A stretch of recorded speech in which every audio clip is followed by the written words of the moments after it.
I have arrived in India. Try to get out of here. I don't know which way to go.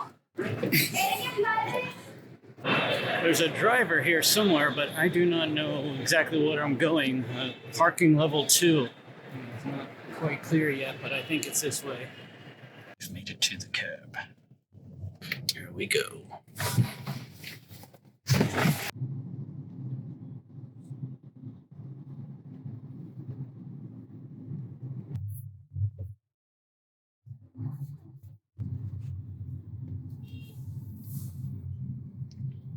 It's like a market here.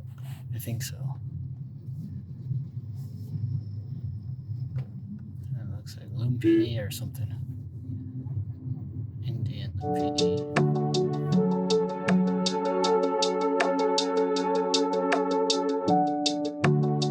I'm staying at the Doubletree Hotel. I'm not sure what this little shopping center is called. Prices are excellent.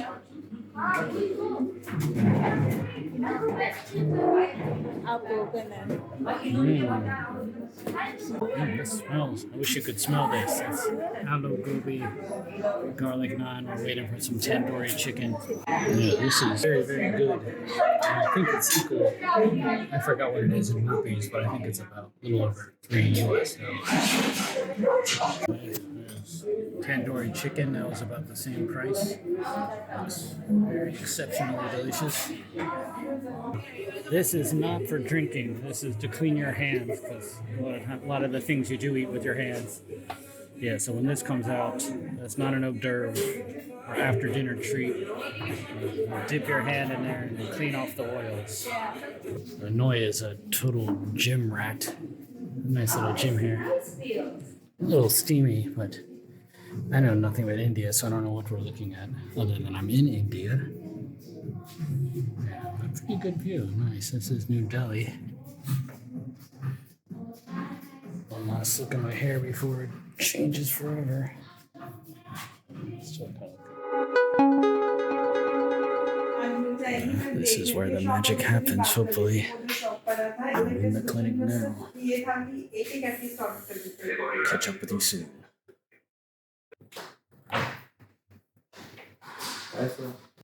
The planning phase is just about over. So you can see the areas that have been marked.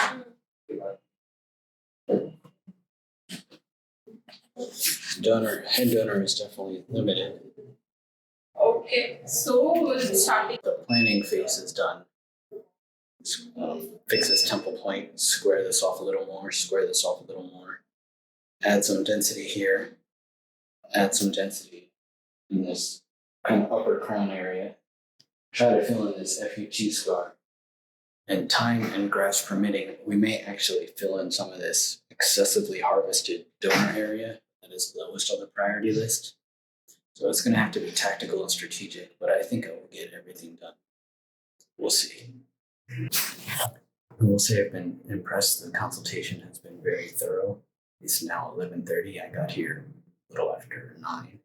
So that's a good 2 hours of just talking about it, planning, discussing it. So I am satisfied that the planning phase and all my concerns, what I want to do, what I don't want to do, where we should take care of, what we shouldn't, of course, under their guidance, has all gone very well. Now it's time to execute.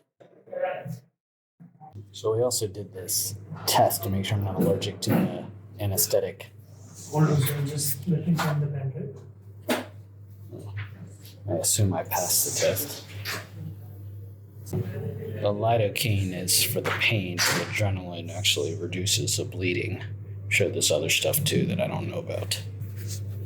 I'm reviewing my results. My photos planning stage. There's that handsome guy. Yep. Yeah, you can see it's very thinned out in some of these areas.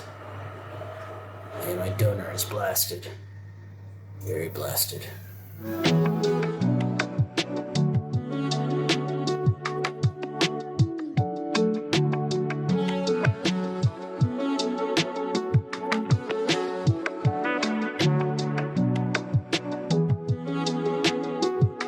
should also mention we're going to be taking beer beard hair below that line.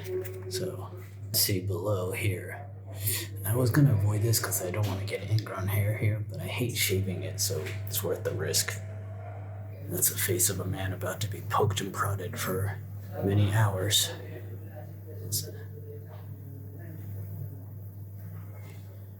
Yeah, it looks good from this angle. We'll be avoiding that one spot where my head is damaged from a bullet. The donor picture does not get much better from the back.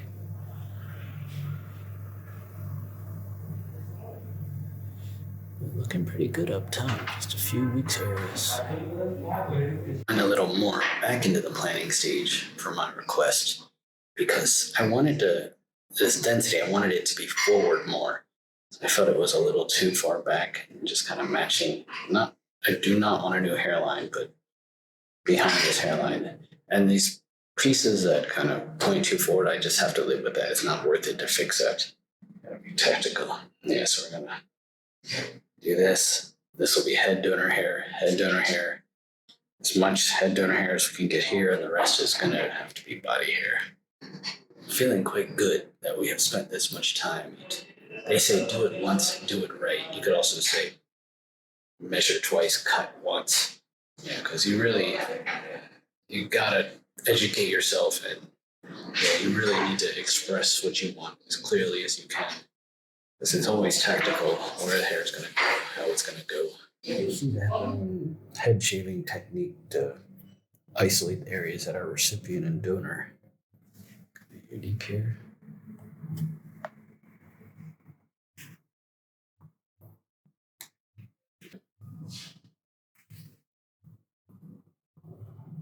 Why did I have to suffer from male pattern baldness?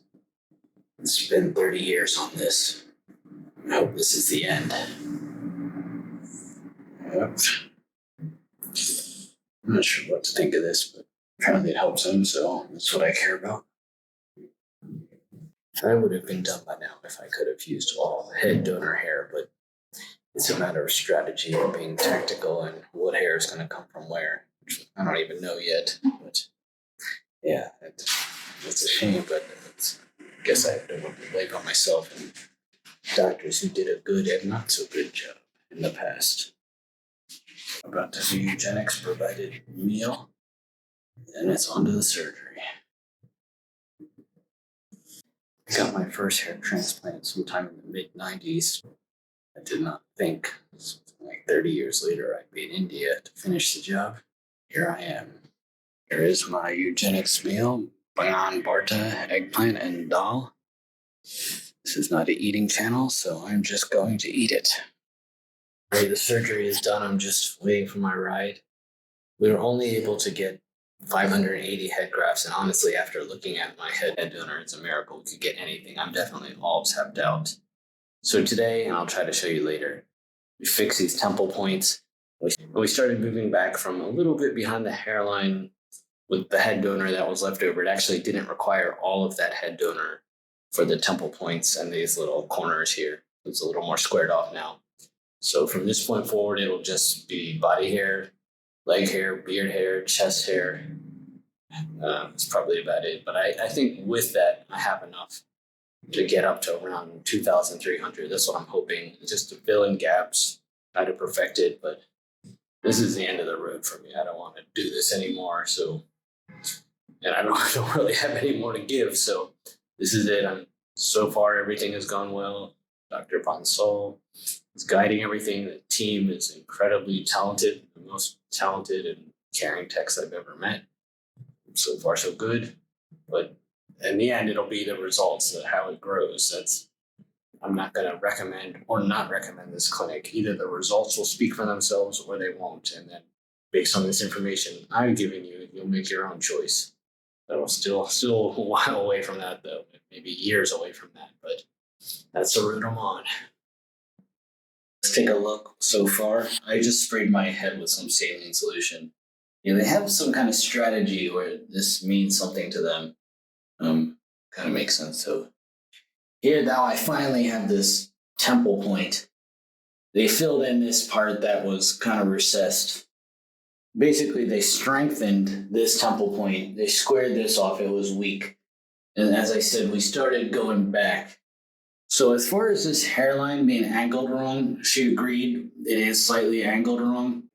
She said I probably can slick it back if I grow it long enough, but it's probably more trouble than it's worth to extract them or start trying to manipulate it. And it does look good enough coming it forward or shaved.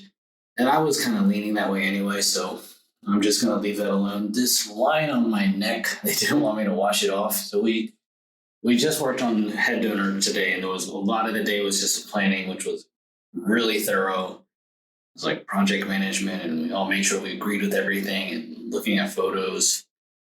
Okay, so I told them, I don't know if I can get this, but you can take 100% of the hair down here. I was previously reluctant to take the hair because if you get an ingrown hair here, it can be very painful, but if that happens, I'll just deal with it.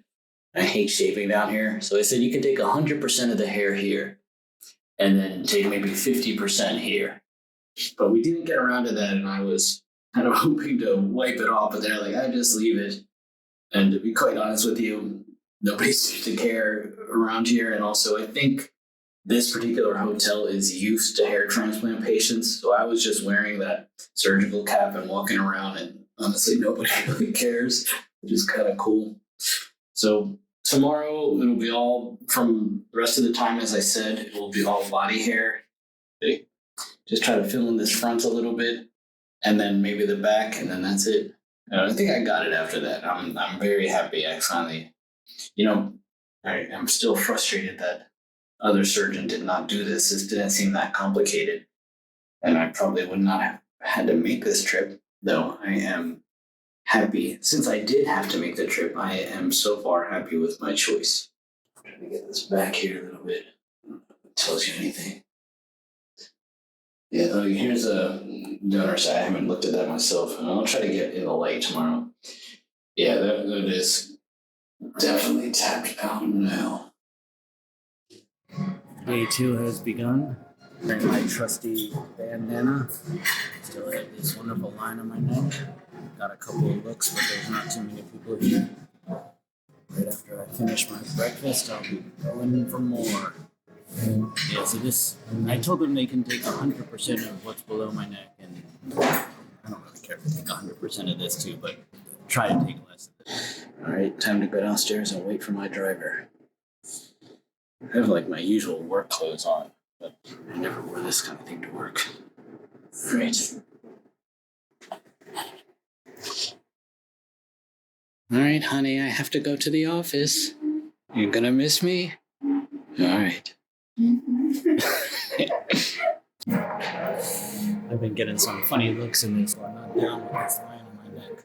It's neither am I, but this whole journey, which I think began in early 2020, it should have been done in like 2 weeks. But got here, went to a Thailand. She wanted to spread it out over months and months, and it was hard to tell where the hair started and where it finished in the session. So I ended up with some gaps in Texas. And then so she was reluctant to do that temple point that I had fixed up online. So I'm grateful that I could do it. It wasn't expensive, but it could have been done in 1 week 4 years ago. So if I had known about it, there are some unique challenges to driving in India. I don't know if I could ever pull this off.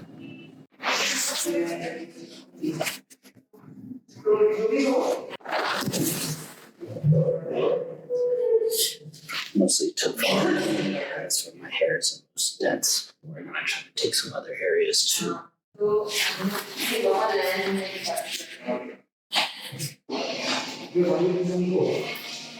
Leg hair extraction is done. We took from this area where it's very thick around my knee, intentionally avoiding all bone because you can get osteomyelitis if you.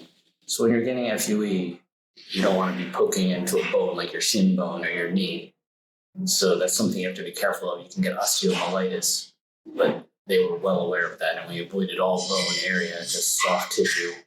And here you can see, I forget how much we got. I think it wasn't a whole lot. I think it was like another $650 or something. and that went to fill this front up more, and then in this crown area. So all this left now, I'm going to take the beard hair and try to tackle this FUT scar I have. So everything should be done today. I gotta say, you might think the leg is not that painful to inject, but for some reason it's like very painful, more than the head. I don't remember what the beard hair injections felt like. I don't think I like them very much, but I'm about to remember in just a few minutes. I think this is some kind of numbing agent. I'm honestly not sure what's going on with my neck right now. Yeah, so I'll be glad to be done with this. I don't know, hundreds of needles for thousands of hairs flying around the world. I'm ready to be done with this. All right, it's all done. Got close to 1,600 grafts. I don't quite feel like talking about it right now. As you can see, I'll fill you in later.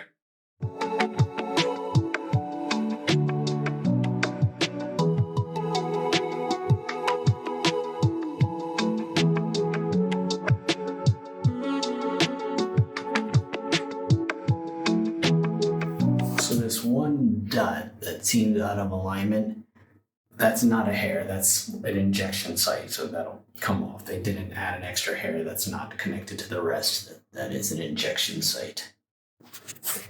It's the day after my surgery. My head hasn't been washed by Eugenix. I did clean it up some per their instructions. Let's take a quick look. You can see that they strengthened the left temple point that was defined, but it did need some strengthening. They added density to the front. So this, call this the FTA, the front temporal angle. So the FTA and temple point, that was the last of my head donor hair. Let's take a look at my head donor area. It hasn't been cleaned, like I said, but it looks okay. All right, so here's back here. This scar here, they filled in with the beard donor hair. I only wanted the back, the sides. I'm not worried about that. This back is very noticeable because the skin is concave. There's some beard hair there, so that the kinkiness of the beard hair might help to camouflage it. We'll see. One thing I want to mention, so this front hairline and this angle of the temple point, I stress that that was key to have single grafts. I know they know that, but I just, better to say it than regret not saying it. They obviously knew that. They did use stereoscopic microscopes. I saw them in the room looking at that, segregating the grafts. For a lot of the surgery and for different parts, they also use those scopes on the eyes. That seemed more for the hair that's behind, where it's less critical that it's a single hair graft, but they use magnification throughout the procedure. Okay, so this is all leg hair right here, and there's also some leg hair in this crown area. And there's a lot, they strengthened this lateral hump also, I'm not exactly sure where. Okay, so let's see. And obviously this is the beard hair extraction, that was 450 grafts. So yeah, I think that shape is looking a lot better. I'm very, very confident this will all grow. Behind that is leg hair. It's a little bit luck of the draw. I have been lucky in the past, but there's no guarantee I'll be lucky again. Dr. Bonsall did warn me about that. She was reluctant to do it, but I expressed I had done it successfully in the past and was willing to take the risk. I wanted this to be my last surgery. I wanted to know I had done everything possible to restore my hair to the fullest extent possible. Didn't work, at least I know I did everything. Let's take a quick look at my legs. In the past, that has been the slowest to scab over. It heals fine, but something about the tissue there, it tends to bleed for a couple of days, so it is still bleeding a little bit. Here's my thigh area. As you can see, yeah, there is still some blood there, unfortunately. I think actually I better attend to that immediately. That actually is drying, but the same exact thing happened before. For whatever reason, the legs just heal. It'll heal completely, but it'll scab over slowly. I'll clean that in a minute. Be mindful of that if you're sleeping in a hotel bed. Yeah, that does not look, it looks terrible right now, but it will look a lot better very soon. And it was the same exact experience in the past, and this is where the hair was densest. So that's the price we pay for restoring our hair. Alright, so I'll be going to Eugenix at 2 today to clean things up and finalize everything, and then I'll be going home tomorrow. Well, I was still bleeding, so I decided to give this another day of gauze. Fortunately, I brought some of my own supplies and coupled with theirs. Should be not bleeding in this top area, but there's some light blood below it. It's been a new experience for me being in India, an adventure. I feel the adventure is not complete. I have to come back here sometime. Hopefully not for hair. Hopefully not for hair, just to check it out, go to the different cities. Yeah, this has been a good experience. You think you come back to India someday? Yeah, I will. I like it. Yeah, I do too. It's nice. Good. She likes the Assam tea, I think it's called. Yeah, the Indian food is great. Yeah, it's good. It's good for you to go to a new place. I haven't been somewhere totally new in many years. So far, at this stage, I have a good opinion.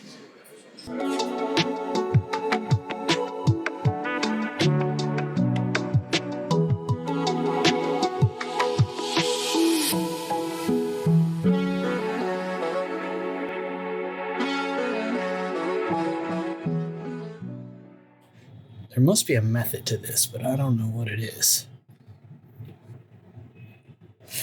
Yeah, I would definitely not be competent in driving here. Yeah, so far I have figured out the only rule is to go slow and honk your horn often. The sky actually looks reasonably clear today. Beautiful day in New Delhi.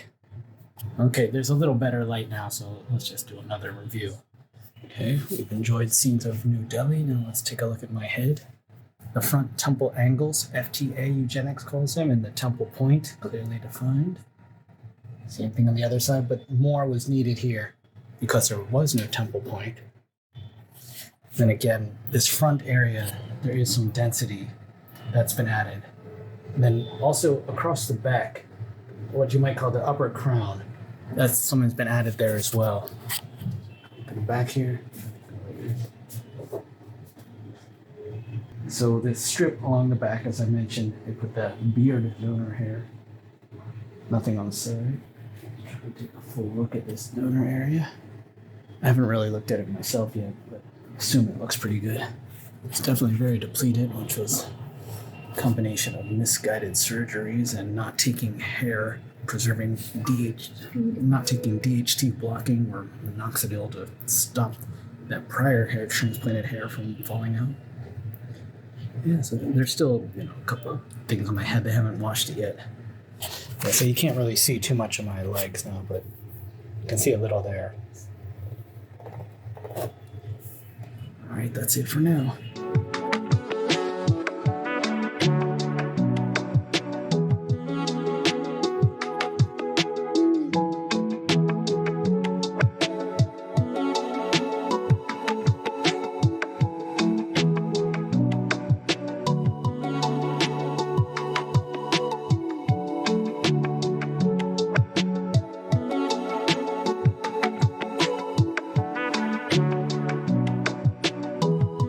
It might have been my fault, but finding this Air India lounge was very confusing. There's another lounge called the N Calm Lounge, easy to find, and there were signs for it. This one, there were not signs. I just wandered around until I found it. I think I know what I'm doing now, but if it's your first time to this airport, I would allow an extra hour. Not the most exciting airport, but it'll do. It served its purpose. Never got into those neck pillows. I usually pay for business class. It's the one thing I really go splurge on a little bit. It looks alright from the front here, but I'm a little curious what people are seeing from the back, so I'm going to have my assistant here film the back and we'll see how it goes together. Honestly, I don't really care, but I would like to know. Okay. Yes. So I have examined that video. Looks like I have like measles or something. Again, unfortunately, I don't care. So I think I might have been better off wearing that black bandana. Like this is cooler. So. Alright, we're back in Thailand, as life should be. That was a good trip, but it really does feel good to be back. No matter how long I've lived here, it always feels very good to back in Thailand. It's a magical feeling that never goes away. Here we go. It's a different world. During my travels, my clippers broke, and I needed to shave my face because his hair was getting scraggly. Some people have asked, how does my face look clean shaven given that I've had a lot of beard hair extraction? So this is not a perfect shaving job. It still looks a little scraggly, but to give you a good look, I've had beard hair extracted from all areas of my face, mustache, cheeks, and below the chin. Including my chin. Of course, below the chin still looks red because I just recently had extraction there. So hopefully that answers how it looks on me. I can't promise everybody has the same healing characteristics since I don't have my shirt on at the moment. If you look at my chest, I don't know if you can see this. You can see some white dots that this hair camouflages. You might not be able to see that. So that does have some minor FUE scarring. You really can't see it unless you're looking for it. But my face, even with no hair, does not have any remnants of the scarring. So one thing that's yet to be proven, I simply don't know, is how many hairs were transected. One place that will be evident is here. They didn't take every single hair, but there should be a clear reduction in hair in this area. And then obviously the yield on the top. So that's something you just can't judge until the hair grows or it doesn't grow. So the surgical experience gets a thumbs up, but we just have to wait to see how well the results are. So in summary, I'm happy I went with Dr. Bansal. I did meet some of the other doctors. They all seemed very competent. I'm sure the average person would be just fine going with any of the doctors at Eugenix. They all seem very good and skilled, and some of them participated in my surgery. Not much else to say other than I feel good about what was done, and I just have to wait for the results to fully judge it. But up to now, Eugenix does get a thumbs up for me, and I'm happy and thankful for the experience.